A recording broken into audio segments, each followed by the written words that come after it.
ఈరోజు దేవుని వాగ్దానం, అవి నిమ్మళమైనవని వారు సంతోషించిరి.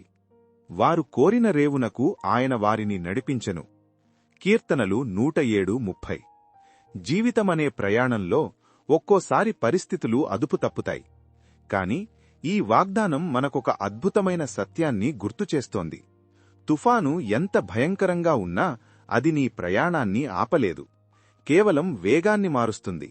సముద్రం నిమ్మలించినప్పుడు కలిగే సంతోషం ఎంత గొప్పదో, నీ కష్టాలు తీరినప్పుడు నీకు లభించే గౌరవం అంతకంటే గొప్పగా ఉంటుంది.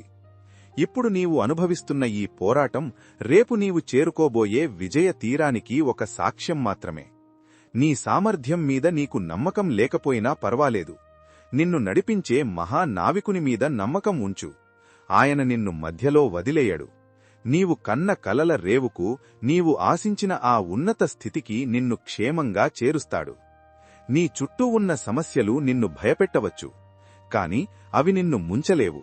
ఎందుకంటే నీ పడవకు దైవ వాగ్దానం అనే రక్షణ కవచం ఉంది.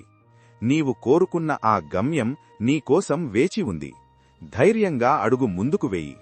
ఆమేన్.